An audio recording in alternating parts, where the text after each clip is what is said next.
নমস্কার বন্ধুরা, রূপা kitchen with Bengali food নতুন একটা ভিডিও সবাইকে জানাই অনেক অনেক স্বাগত। মুনমুন ঘোষ একটা দিদি ভাই অনেক যত্ন সহকারে ভালোবাসা দিয়ে কমেন্ট করেছে, জানিয়েছে অতি সহজ পদ্ধতিতে খেতে বেশি সুস্বাদু হবে এমন রেসিপি শেয়ার করো। কাঁকরোল দিয়ে তেলাপিয়া মাছের ভর্তা, চীনাবাদাম দিয়ে করছি, তিল দিয়ে কুমড়ো শাকের বড়া অনেক সহজভাবে বানিয়ে দেখাবো। এটি খেতে ভীষণ সুস্বাদু, গরম ভাতের সঙ্গে খেতে বেশ ভালো লাগে।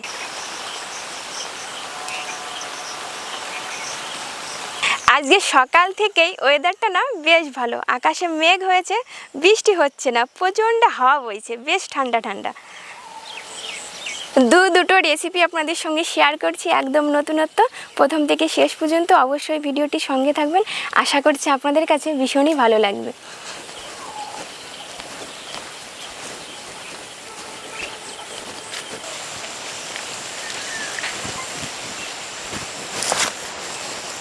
মাছ কাটার আগে একটা কাজ আছে, ওটা আগে সেরে নেব।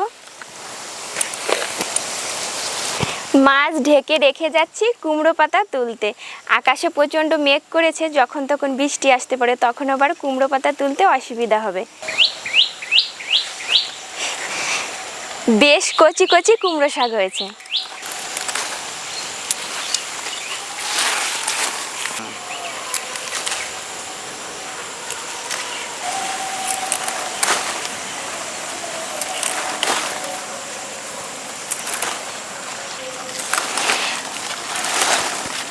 খুব বেশি তুলতে হবে না, বড়ার জন্য অল্প কটা পাতা হলেই হয়ে যাবে। কুমড়ো পাতার বড়া ভাজার জন্য রাতে মুসুর ডাল ভিজিয়ে রেখেছিলাম।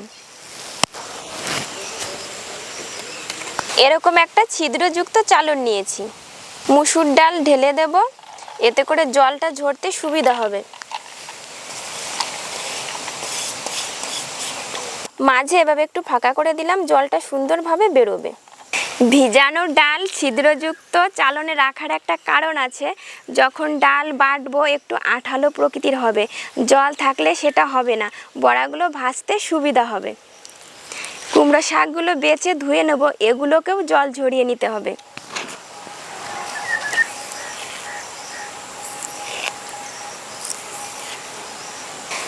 শাকগুলো ভীষণ কচি, না বাছলেও অসুবিধা নেই, তবুও একটু বেছে নিলাম।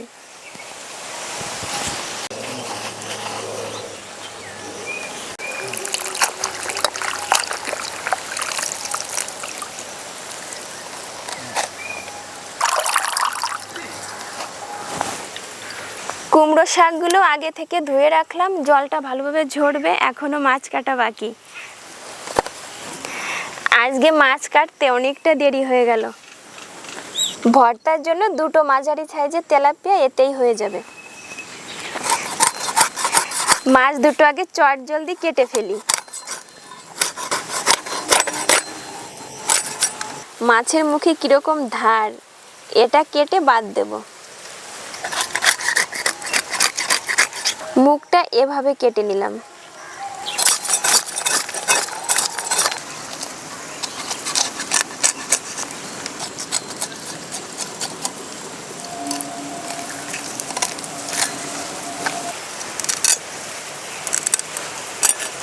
আজকে আর মাছ কাটতে হবে না, গোটা রাখলেই হয়ে যাবে।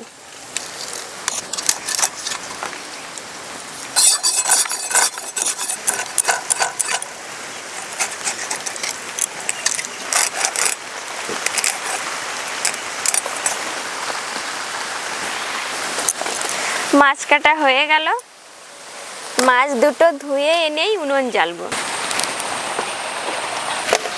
মাছ ধুয়ে নিয়ে চলে আসলাম।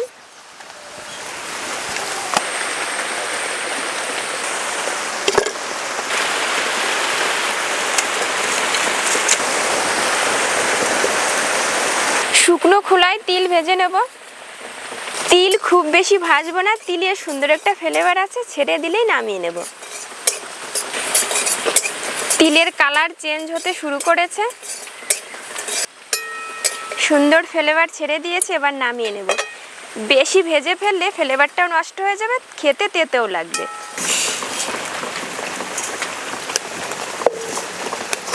মাছ ভাজার জন্য সরষের তেল। মাছের গায়ে এভাবে একটু কাট লাগিয়ে দিয়েছি, যেহেতু গোটা মাছ ভাজতে সুবিধা হবে। পরিমাণ মতো নুন, হলুদ গুঁড়ো,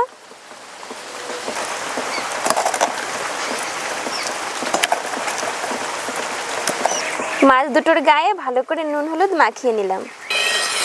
তেল থেকে ধোয়া ছাড়তে শুরু করেছে। নুন হলুদ মাখানো মাছ দিয়ে দেব।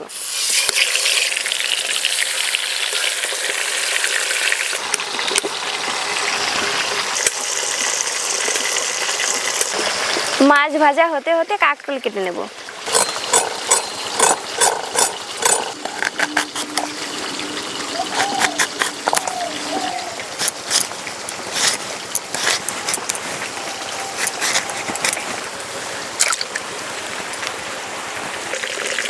মাছ এবার উল্টে দেব।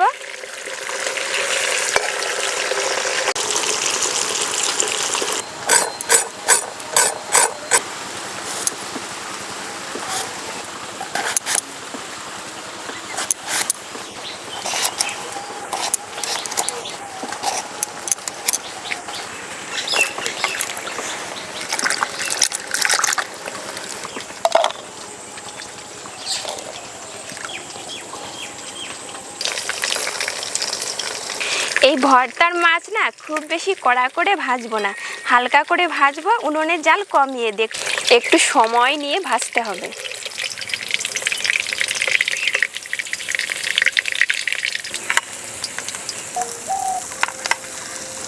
মাছ ভাজার পর কড়াইতে তো অনেকটা তেল রয়ে গেছে, এতটা তেল লাগবে না, তুলে রাখবো। 2 হাতা মতো তুলে নিলাম। রসুন, ঝালের জন্য কাঁচা লঙ্কা, একটু বেশি করে চীনাবাদাম নিয়েছি।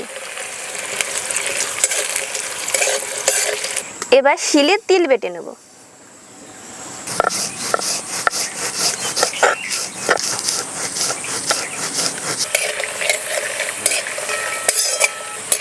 বাদাম, রসুন আর কাঁচা লঙ্কা একটু ভেজে নিলাম। এবার কেটে রাখা কাঁকরোল দিয়ে দেব। অল্প করে একটু নুন দেব।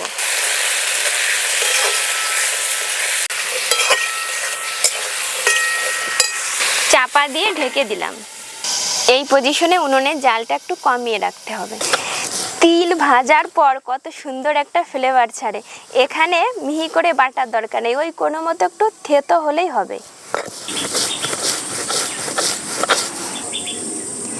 এই দেখুন, এরকম একটু ছ্যাবড়া টাইপের হবে। এরকম ছ্যাবড়া টাইপের হলে খাওয়ার সময় মুখে পড়লে ভালো লাগবে। এবার একসঙ্গে ডাল বেটে নেব।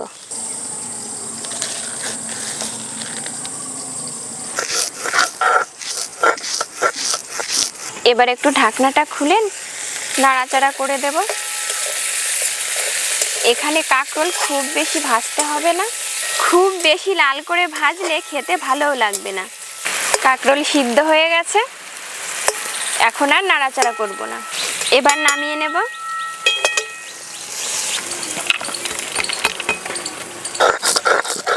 এই ডাল বাটার সময় কোনো রকম জল ব্যবহার করা যাবে না।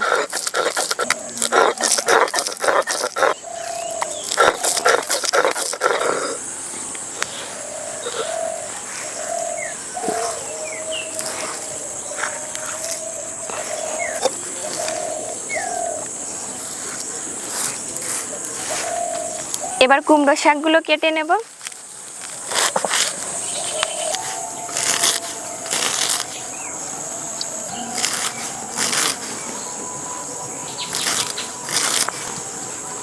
শাকগুলো এভাবে কেটেছি।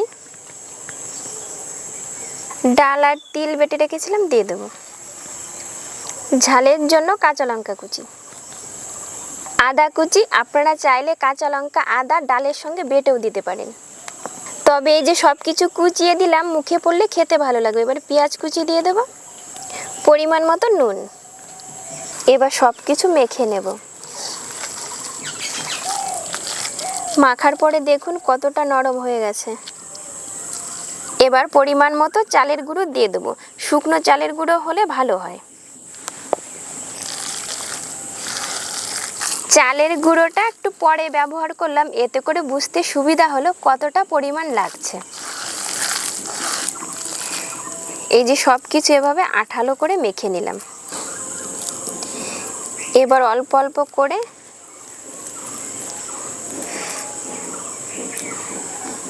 দু হাত দিয়ে এভাবে শেপ দিয়ে নেব। এই যে এভাবে বানিয়ে নিয়েছি,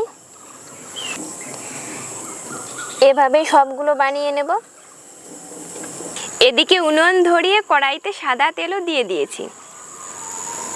এগুলো বানিয়ে বেশি সময় রাখা যাবে না, জল কেটে যাবে। হালকা গরম হয়ে গেছে, তেল দিয়ে দেব।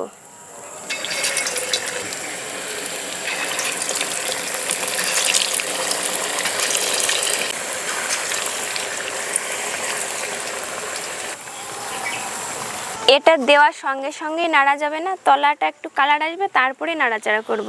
এবার মাছের কাঁটা বেছে নেব। তবে মাছের কাঁটাটা কিন্তু ধৈর্য সহকারে ছাড়াতে হবে। পেটের ভিতরে এবার একটু ডিমও হয়েছে।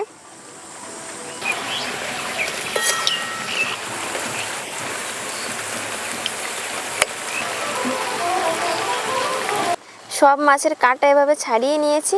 এখানে দেখুন কত কাঁটা, তেলাপিয়া মাছে তো কাঁটাই বেশি। আরও একটু শিল নোড়ার কাজ বাকি আছে।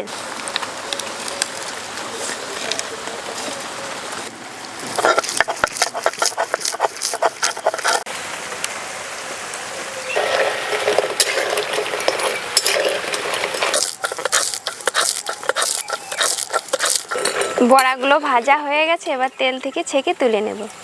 এভাবে ভেজে নিয়েছি, দেখুন কতটা সুন্দর হয়েছে, খেতেও দুর্দান্ত হয়। মাছের কাঁটা ছাড়িয়ে রেখেছিলাম, এবার বেটে নেব। মাছ কিন্তু এখানে মিহি করে বাটার দরকার নেই, এক বাটা দিলেই হয়ে যাবে। মাছ মিহি করে বাটলে খেতে ভালোও লাগবে না।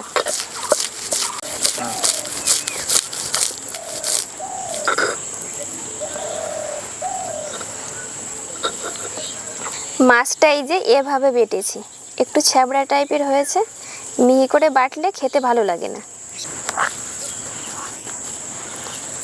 মাঝারি সাইজের একটা পেঁয়াজ কুচিয়ে নিয়েছি, এবার দিয়ে দেবো ধনেপাতা কুচি, থাকলে খেতে ভালো লাগবে। এবার সব কিছু মেখে নিলেই হয়ে যাবে। কাঁকরোল দিয়ে তেলাপিয়া মাছের ভর্তা রেডি। দেখুন কত সুন্দর হয়েছে, খেতেও দুর্দান্ত হয়।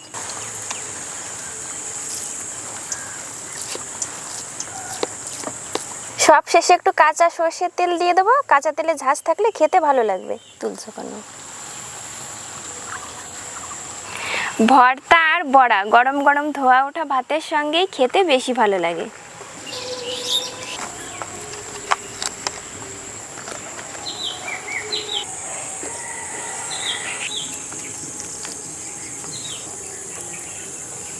বড়াগুলো বেশ মুচমুচে হয়েছে।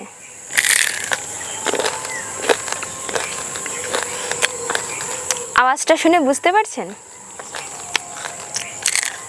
ওপরটা মুচমুচে, ভেতরটা একদম নরম। এরকম বড়াই খেতে বেশি ভালো লাগে। গরম ভাতে এটা যদি পাতে থাকে না, এটা দিয়েই অর্ধেকটা ভাত খাওয়া হয়ে যায়। বড়াগুলো খেতে ভীষণই সুস্বাদু হয়েছে। ভর্তার সঙ্গে চাই এক টুকরো লেবু, এটা না থাকলে একদমই জমে না।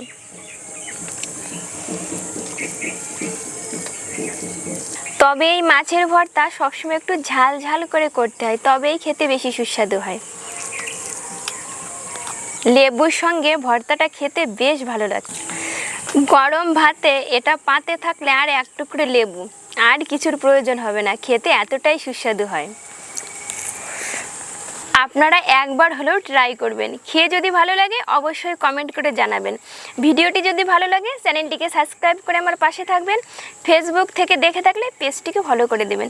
আজ তবে এখানেই শেষ করলাম, আবার দেখা হবে নতুন ভিডিও নতুন রেসিপি নিয়ে। ততক্ষণ ভালো থাকবেন, অনেক অনেক সুস্থ থাকবেন।